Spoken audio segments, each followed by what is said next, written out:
You know, something that I think it's very easy to fall into these days is feeling like you're behind in life.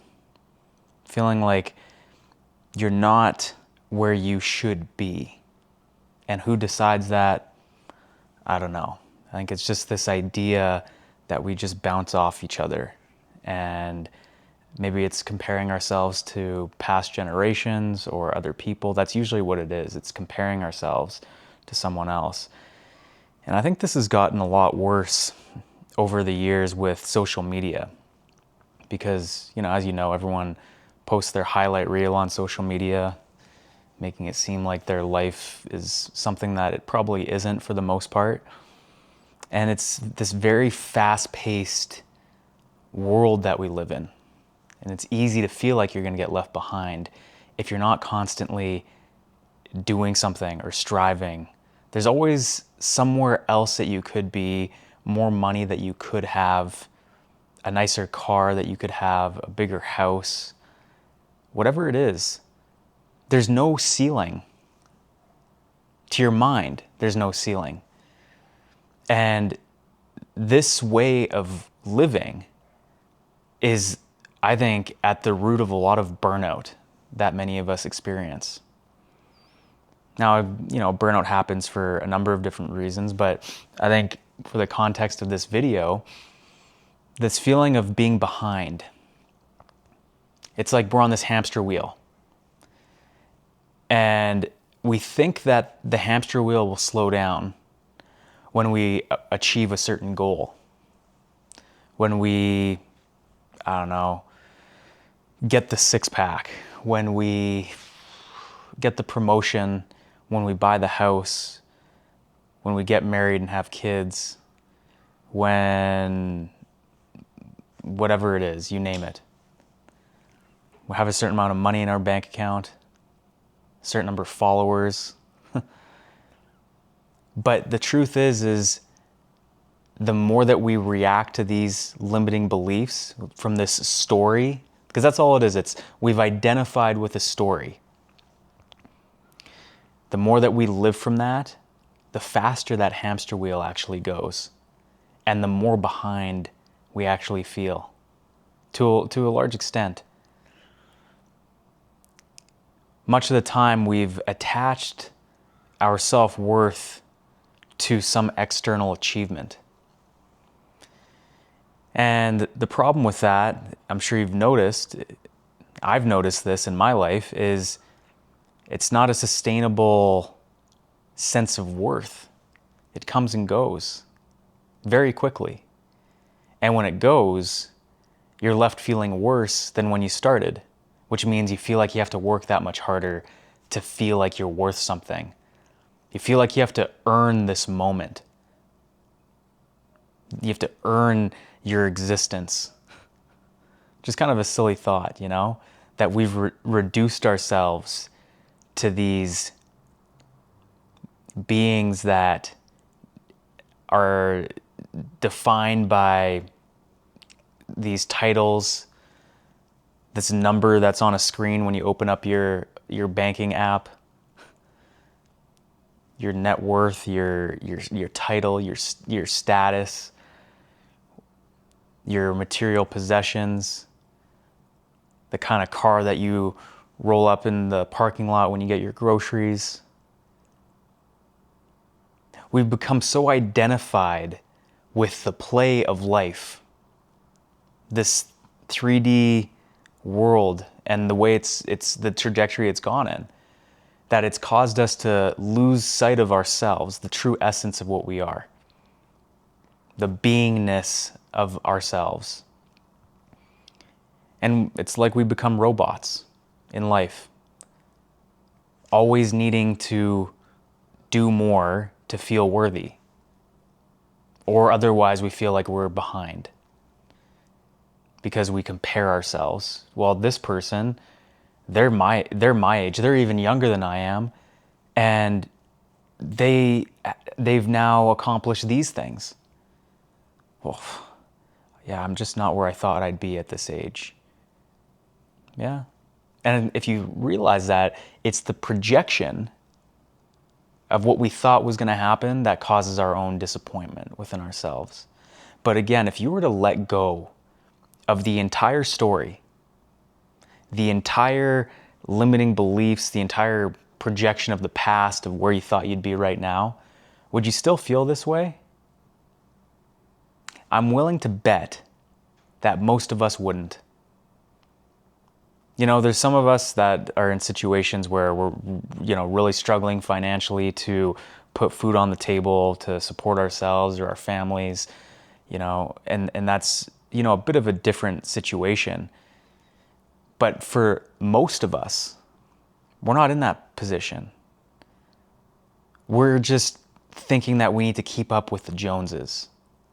And that's what makes us feel inadequate. Because the next achievement comes and you feel a little blip in your sense of self, and you feel good, and you're kind of, you're walking on the moon, you're good, you're feeling good, you're confident. And then it becomes obsolete. Life moves on.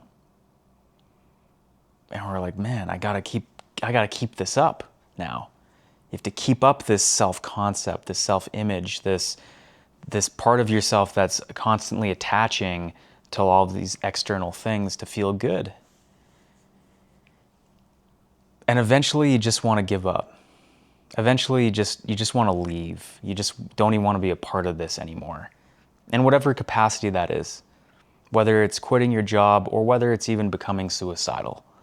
Because that's the point that it gets to with a lot of people. It doesn't have to get to that point. You don't have to live so disconnected from yourself. And it's not necessarily about choosing one or the other either. It's not about, okay, I'm leaving the rat race. I'm not going to participate in this play of life anymore. I'm just going to be this recluse and, meditate all day or just not have anything to do with society. I don't think it's about that. I think the real challenge is being able to engage in life, in this play, in society, but not to identify with it so much. To separate your own self-worth from the play and from the pursuit that you might be on. It's okay to act in the play, to play in life, if you will, to get your hands dirty. Life is like clay in our hands, and we can create different things with it. That's the fun part about it. I think the problem is that we often lose sight of the fun part, and we just get caught up in the next metric, the next amount of money, the next promotion, the next achievement. It is the rat race, and we lose ourselves. The key is to, again, come back to ourselves and create this foundation within that can build the life that you want without sacrificing yourself, without losing yourself. I know how easy it can be to lose yourself because I've been there before. And it's not something that you realize it once and it goes away. The way to maintain yourself, your sense of worth, your relationship with yourself, your connection within is through practice every day. It's by integrating it into your lifestyle. It's not like it's a one-time thing and then you're good and then that's it. It is a lifestyle. It's kind of like fitness, If you want to attain a certain level of fitness or a certain body composition, you want to drop some body fat, it's not about just going to the gym a few times or even for 6 months and eating healthy for 6 months and losing the weight or getting to that fitness level and then returning back to the lifestyle that, you lived before. Because then you'll just return back to wherever you were before you lost all the weight. You'll lose your results, if you will. The key is to find a lifestyle that you can sustain, that nourishes and supports the external results that you want and the health that you want. So the key with this is to cultivate a lifestyle, a way of being, certain practices that nourish your mind, body, and soul, yourself, in conglomeration with the life and the other things that you're pursuing. But to not allow those things to control you, to overcome you, to define all of you. Sure, it might be part of who you are.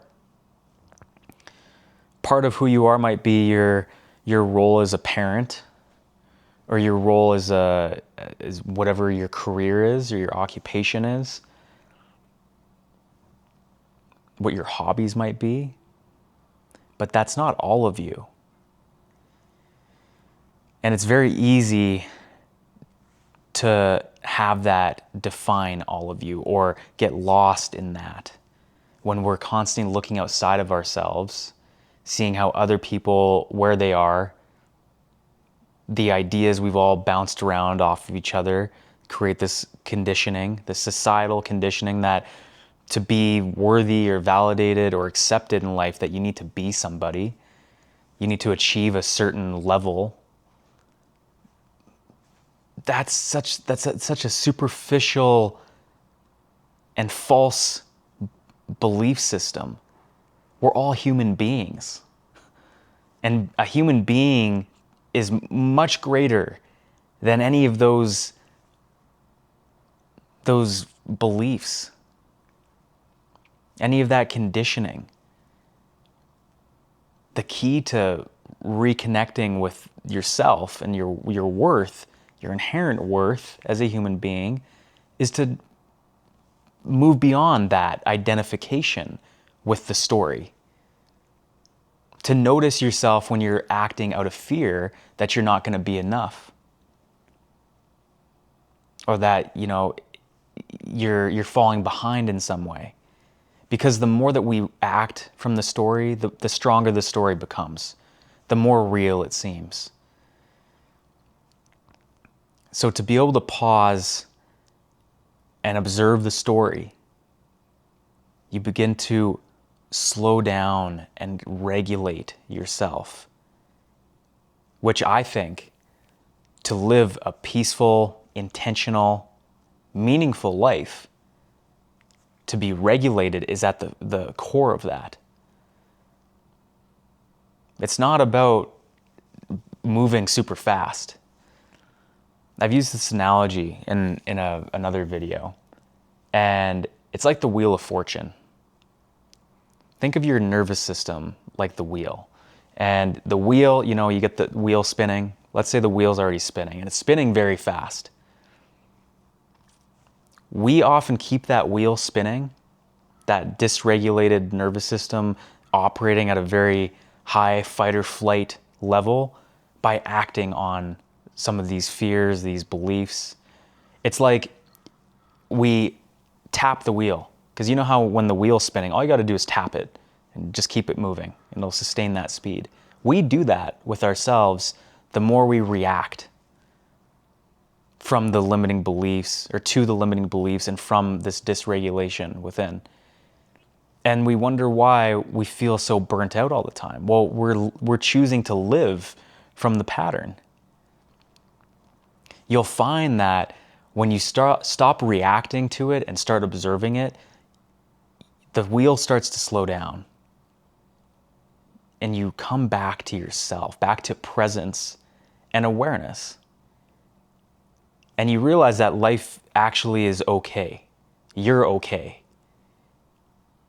You can come back to you, rather than the fear-based mind that's always feeling like it's behind, always needing to get ahead, or else it won't be good enough, always looking for its worth in the next achievement. Again, I'm not saying not to pursue in life. I'm saying pursue from a place of being regulated. Because when we operate from dysregulation, we're forcing, we're desperate,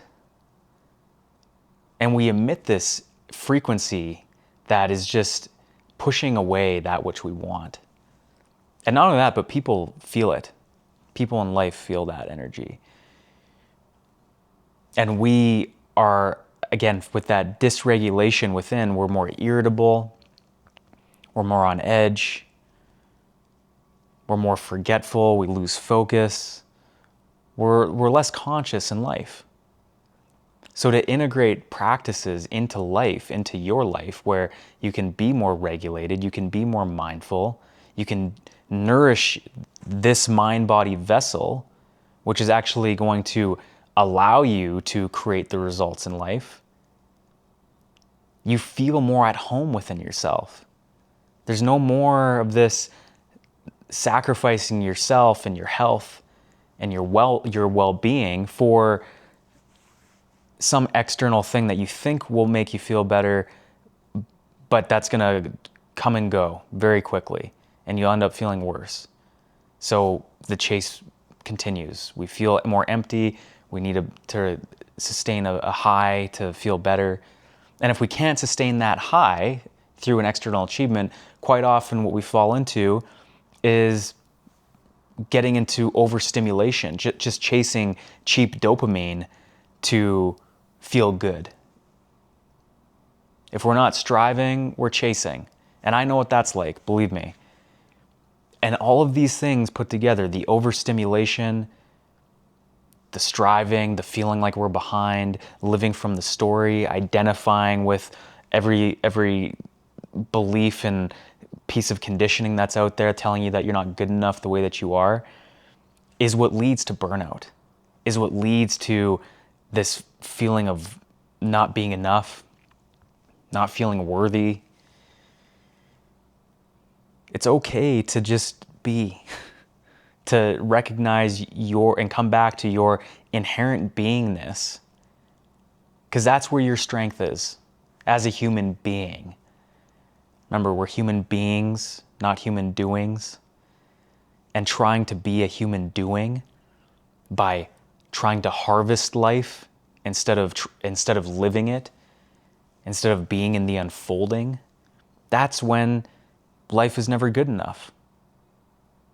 That's when we're chasing the external things.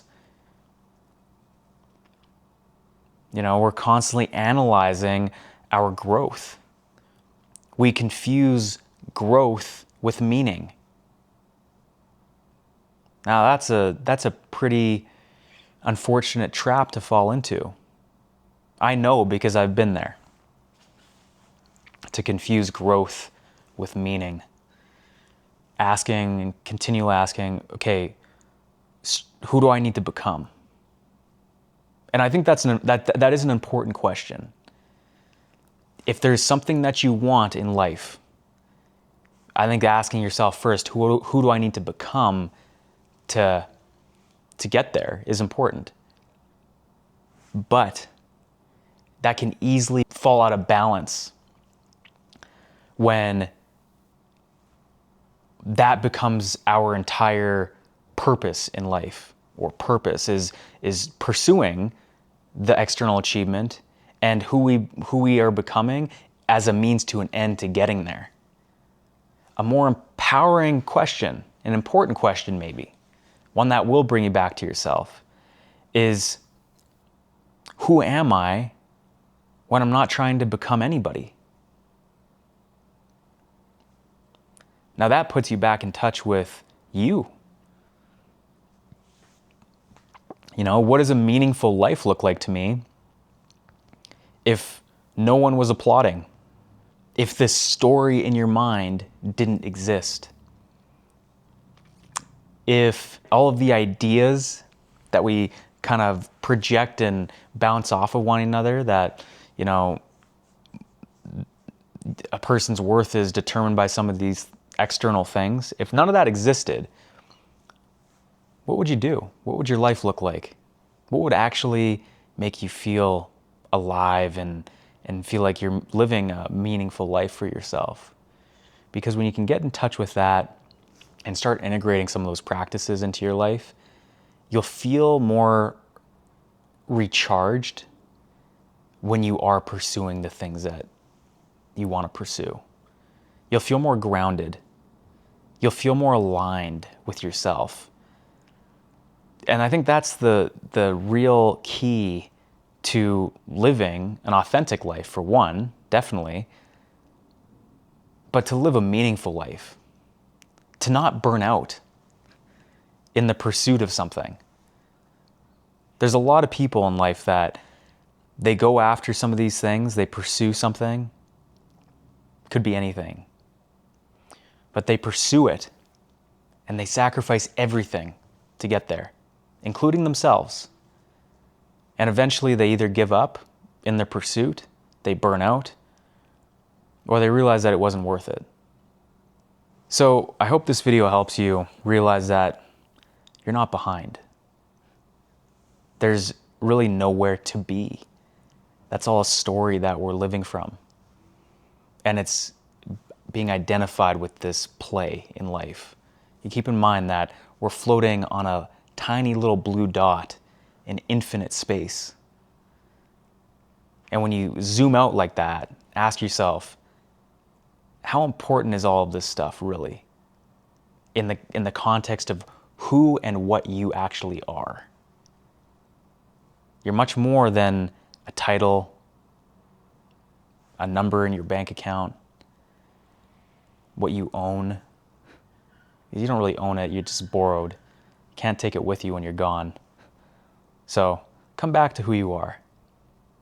Start nourishing yourself.